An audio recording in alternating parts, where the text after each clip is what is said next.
Have you ever told yourself, tomorrow I will wake up early? But when morning came, you pressed snooze again and again, and then you spent the whole day running, saying sorry, and feeling behind.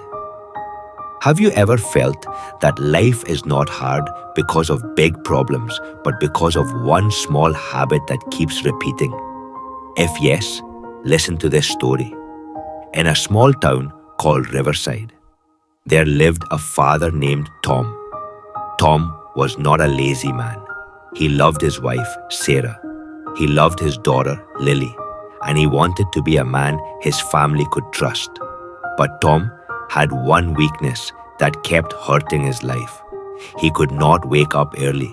Every night he said, I will sleep soon. And every night he kept scrolling on his phone or watching one last video. And morning came and the alarm at 6:30 sounded like an enemy. Tom's hand moved without thinking. Snooze. 5 minutes. Snooze again. 10 minutes. Snooze again. Suddenly, it was 7:40, and Tom jumped up with a shock in his stomach like he had fallen from a height. He would brush his teeth fast, pull on clothes, and run out without breakfast. He used to work as a delivery driver for a local printing shop. It was simple work, but timing mattered. One Tuesday, his manager said, Tom, the customer needed those posters by 8. You arrived at 9 o'clock. We lost the client. Tom said, it won't happen again. But it did.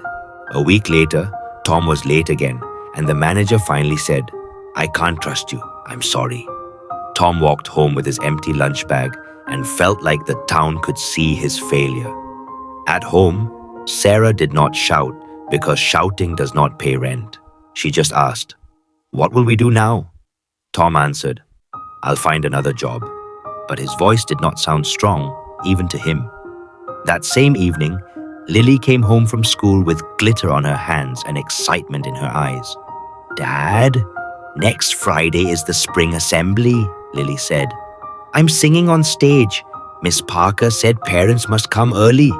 The front gate closes at 8:20, and after that, nobody can enter. Dad, please come. Please don't be late. Tom smiled, but inside he felt fear because he knew his own history. Still, he looked at Lily and said, I promise, I will be there early. Lily hugged him and said, I will look for you in the front row. On Wednesday, Lily had a short practice in the school hall, and parents were allowed to watch for 10 minutes. Tom told himself, I'll go. I'll be on time. But that morning, he pressed snooze, then snooze again. And when he finally reached the school, the doors were already closing. He saw parents walking out smiling and Lily standing inside holding her song paper. Lily saw him through the glass. Her smile faded. She didn't cry. She just looked down and turned away. That quiet moment hurt Tom more than losing his job. In the car, Sarah said nothing for a long time. Then she whispered, You didn't just miss a practice. You missed her trust. Tom gripped the steering wheel and felt his throat tighten. That night, he could not sleep. He kept seeing Lily's face at the door. Around 5:15 a.m., he finally sat up and said quietly, I can't live like this. He stepped outside for air. The street was calm, like the town was still dreaming. The sky was dark blue. The air was cold and clean, and the world felt slow in a peaceful way.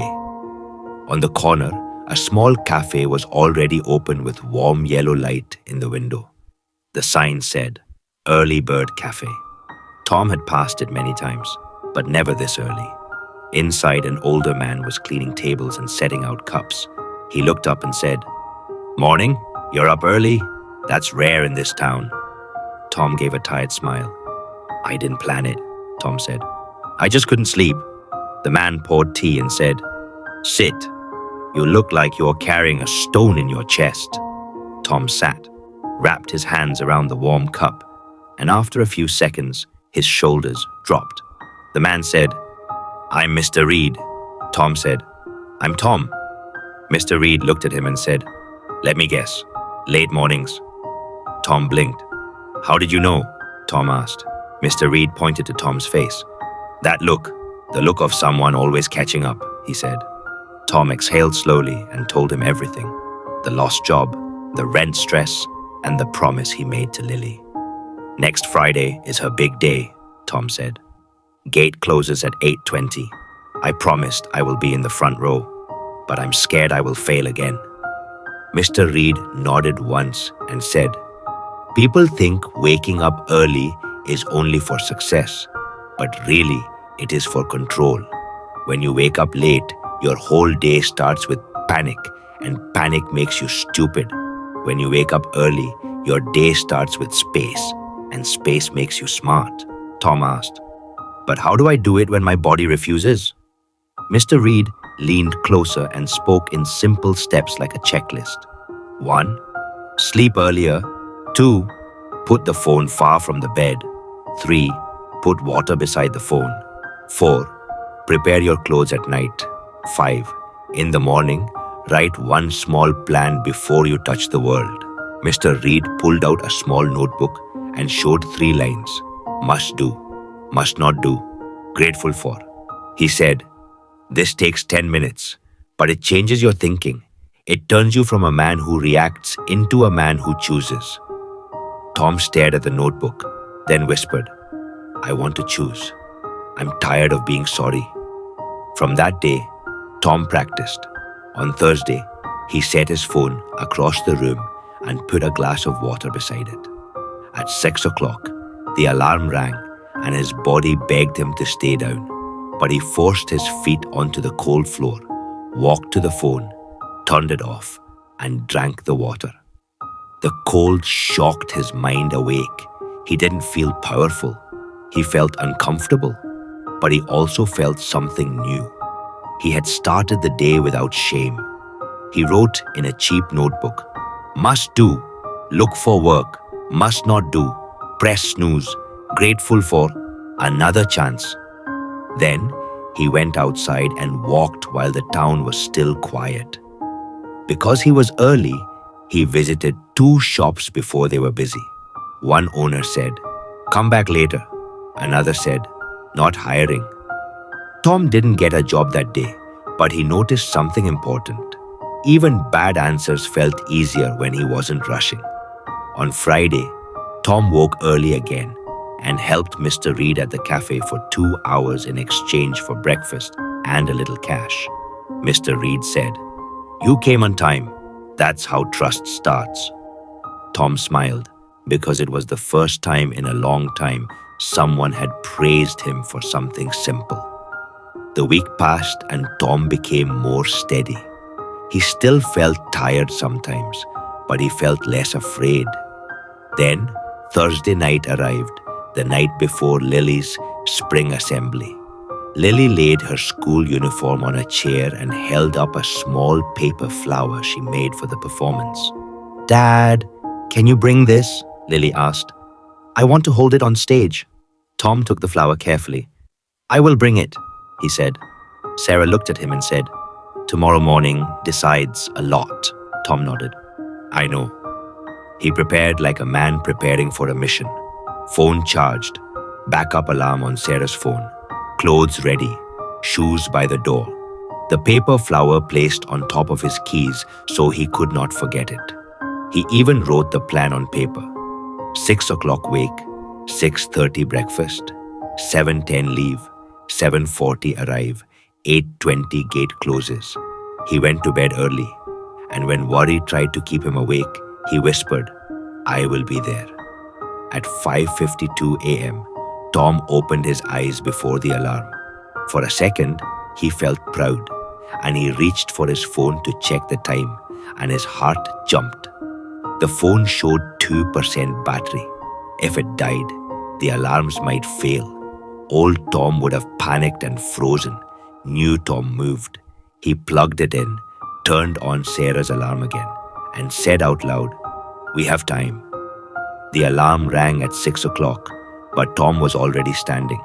He drank water, washed his face, ate toast, and picked up his keys with the paper flower on top. At 7:05, He stepped outside, and the first problem arrived. Rain. Not a small rain, but a heavy rain that made the streets shine and made cars slow down. Tom took a deep breath and said, "This is why I left early." He started walking to the bus stop because his car had low fuel and he didn't want any surprise. At the bus stop, a sign was taped to the pole. Main road closed. Road works. Detour. Tom felt a punch of fear. Then he looked at his watch. 7:12. He still had time. The bus came late, but Tom stayed calm because calm is easier when you have extra minutes. Halfway to the school, the bus suddenly stopped. The driver turned and said, "Sorry everyone, engine problem." Parents began to complain, checking their watches, voices rising. Tom looked outside, saw the school was still a long walk away, and made a choice fast. He stepped off the bus into the rain, pulled his jacket tight and started walking. His shoes splashed water. His legs burned. At 7:48, he reached the first school street and his chest jumped again. A police officer was redirecting traffic. Flooded road. The officer said, "You need to go around." Some parents groaned and turned back. Tom's mind tried to shout, "It's happening again." But then he remembered the mornings he had been walking early. He had learned the town when it was quiet. He knew a side path behind the library. He didn't need luck. He needed memory. Tom took the side path, stepped around puddles, and kept moving. At 8:02, he finally saw the school gate in the distance. The guard was there, and the gate looked half open, like it was already preparing to close. Tom slowed down, not because he was tired, but because he suddenly realized something. He was not late. He was early. He checked the time again. 8:05. He had 15 minutes. 15 minutes felt like a gift. He walked through the gate calmly, nodded at the guard, and found the hall. Inside, teachers were moving chairs. A box of programs fell to the floor and paper scattered. Tom immediately bent down and helped pick them up. Miss Parker, Lily's teacher, looked surprised. "Thank you," Miss Parker said. "Most people arrive rushing and don't see anything." Tom smiled. "I left early," Tom said. Miss Parker nodded like she understood. "Lily has been nervous," Miss Parker said quietly. She kept saying, "I hope Dad comes." Tom swallowed hard. "I'm here," Tom said. "I'm not going anywhere." Tom sat in the front row. He took a breath. He felt wet from rain, but inside his mind felt dry and clear, not drowning in panic. Parents started arriving fast, some running, some arguing at the gate. At 8:19, Tom heard the guard say, "Last entry." At 8:20, the gate closed. Tom sat still because for once he was not on the wrong side of a closing door. The program began. Children walked onto the stage in neat lines. Lily came out holding her song paper, eyes searching the crowd. For one long second, Tom held his breath. Then Lily saw him in the front row. Her shoulders relaxed. Her mouth formed a small smile like a light turning on. Tom lifted his hand and waved once. Lily nodded, and Tom could almost see courage enter her like warm air. Lily sang. Her voice was clear, not perfect, but brave. Tom felt tears in his eyes because he understood the true reward of waking up early. He wasn't just on time, he was present. After the song, Lily ran to him and hugged him hard. "Dad, you came early," Lily said. "When I saw you, I wasn't scared anymore." Tom handed her the paper flower. Lily gasped.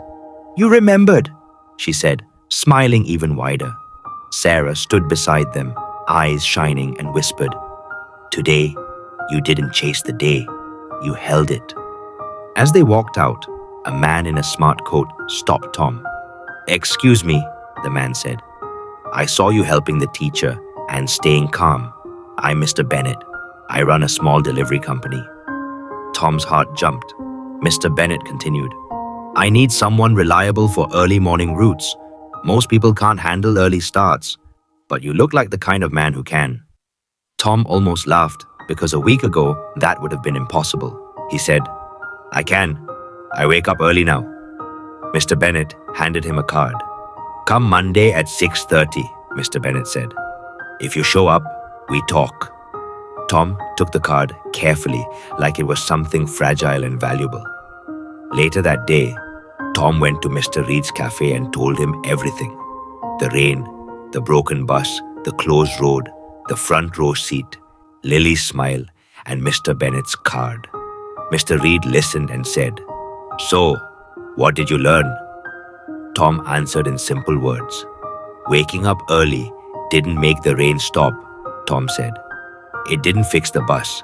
It didn't remove problems, but it gave me time, and time gave me choices, and choices gave me a win. Mr. Reed nodded. Tom added, When I woke up late, I lost jobs and promises. When I woke up early, I gained calm, and calm helped me show up for my daughter. Today, being early made life easier. And the moral is this: the biggest benefit of waking up early is not just extra hours, it is control. Because when you control your morning, you don't just reach work on time, you reach the people you love, and you reach the moments that can change your life.